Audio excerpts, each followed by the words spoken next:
Fala turma, tudo bem com vocês? Espero que vocês estejam todos muito bem. Hoje estamos iniciando nosso 26º dia com o tema A Supremacia de Cristo, onde iremos ler o livro de Colossenses, o capítulo 1, verso 13 ao capítulo 2, verso 5. E já quero te convidar a se inscrever no canal, se você não for inscrito ainda. Deixa o seu joinha para que eu entenda que esse conteúdo está sendo conteúdo bom para vocês e para que o YouTube também entenda que esse conteúdo é conteúdo de valor e que ele possa encaminhar para cada vez mais pessoas e juntos fazermos o Evangelho alcançar cada dia mais vidas.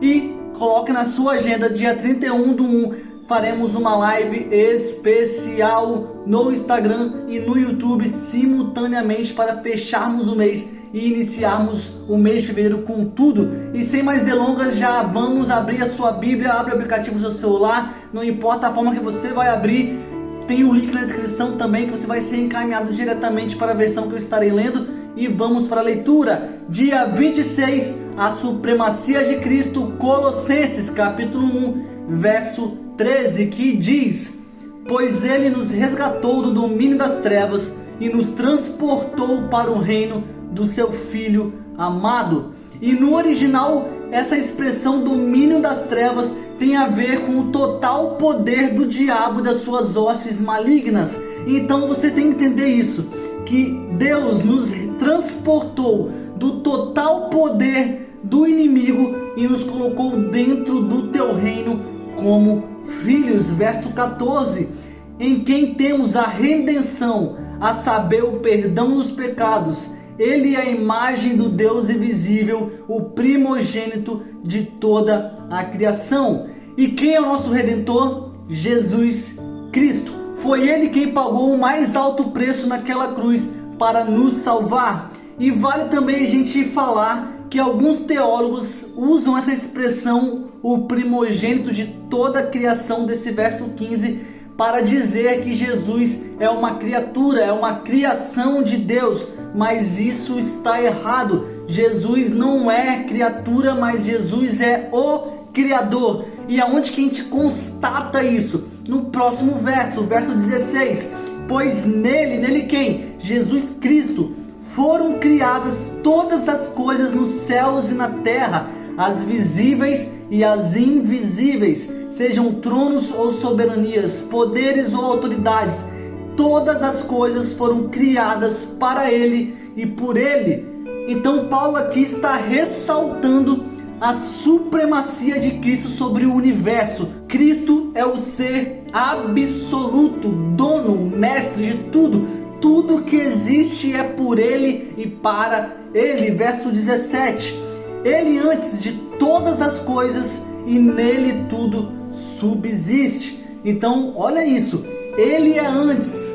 Ele existe muito antes de todas as coisas, não é criatura, Ele é Criador, nada o fez, sempre existiu. Ele é antes de todas as coisas e nele tudo subsiste, tudo que existe está nele.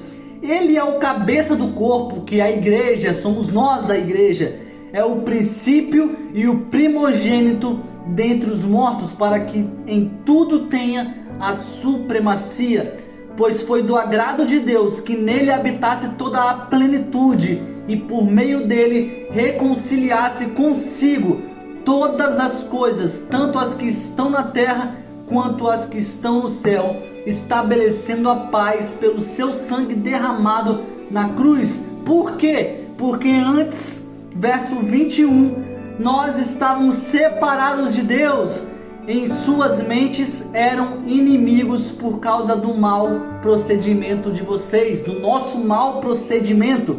22. Mas agora Ele os reconciliou pelo corpo físico de Cristo, mediante a morte, para apresentá-los diante deles santos, inculpáveis e livres de qualquer acusação. E aqui mais uma vez eu quero ressaltar para vocês que essa palavra santo não é pessoas perfeitas. Nós não somos perfeitos, continuamos pecadores, mas quando nós nascemos de novo em Cristo, nós temos verdadeiramente um relacionamento com Ele e não somos mais os pecadores como nós éramos, mas agora nós somos nova criatura e somos considerados filhos de Deus. Então, na ótica de Cristo, na perspectiva de Deus, em Cristo Jesus, nós somos santos e perfeitos aos olhos do Pai.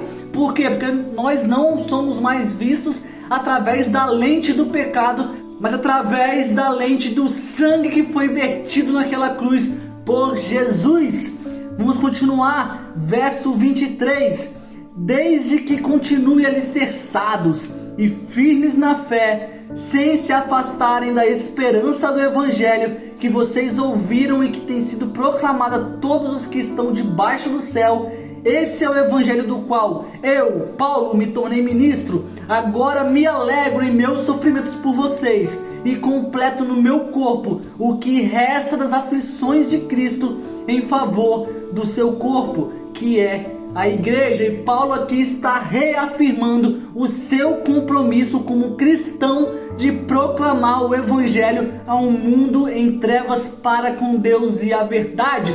Então nós temos que reafirmar todos os dias o nosso compromisso como cristão em proclamar o Evangelho neste mundo mal, neste mundo que está caído em trevas, porque nós somos a luz do mundo. E como eu disse para vocês, nós que somos a luz do mundo temos o dever de levar a luz aos lugares escuros para a honra e glória de Deus. Verso 25. Dela me tornei ministro de acordo com a responsabilidade por Deus a mim atribuída, de apresentar-lhe plenamente a palavra de Deus. 26. Um mistério que esteve oculto durante épocas e gerações, mas que agora foi manifestado a seus santos. E esse ministério cristão não é um conhecimento secreto como as seitas pagãs costumam fazer, mas é a revelação da verdade divina, que antes oculta, ou seja, era oculta dos gentios, porque era aberta e revelada apenas para os judeus, mas agora está revelada e proclamada abertamente a todos os povos e nações por meio de Jesus Cristo. Verso 27. A ele quis Deus dar a conhecer entre os gentios a gloriosa riqueza deste mistério, que é Cristo em vocês, a esperança da glória. E esse é o mistério mais importante revelado, que é o fato de Cristo Jesus morar nos nossos corações por intermédio do Espírito Santo de Deus, que é a nossa absoluta garantia da glória dos céus. Verso 28. Nós o proclamamos, advertindo e ensinando a cada um com toda a sabedoria, a fim de que apresentemos todo o homem perfeito em Cristo. Todo cristão sincero tem a constante presença do Espírito Santo junto à sua alma, e por isso nós somos considerados perfeitos em Cristo. 29. Para isso eu me esforço, lutando conforme a sua força, que atua poderosamente em mim. Então Paulo está dizendo que eu me esforço lutando conforme a força de quem? Não é a minha, mas é a força de Cristo que atua poderosamente em minha vida.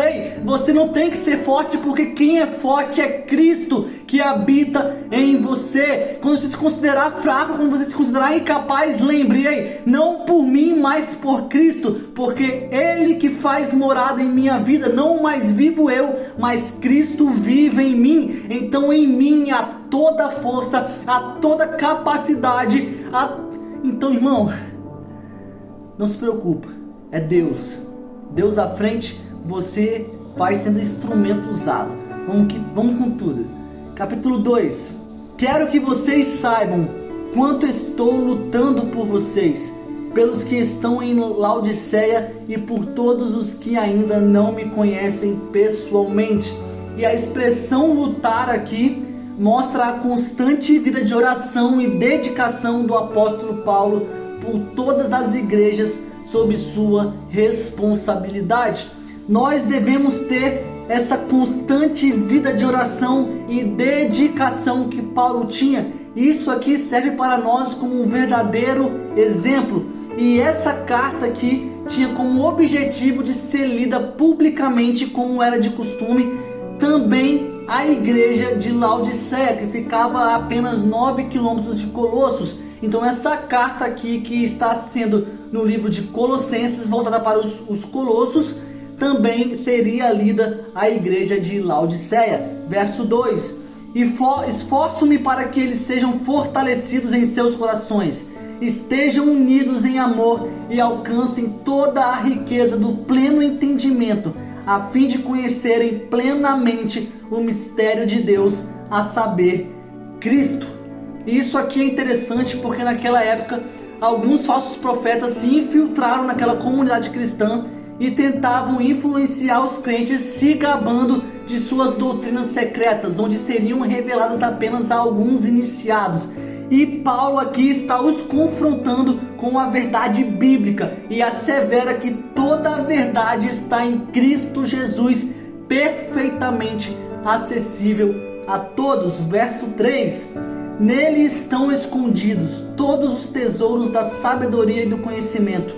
Eu lhes digo isso para que ninguém, olha isso, irmão, para que ninguém os engane com argumentos aparentemente convincentes.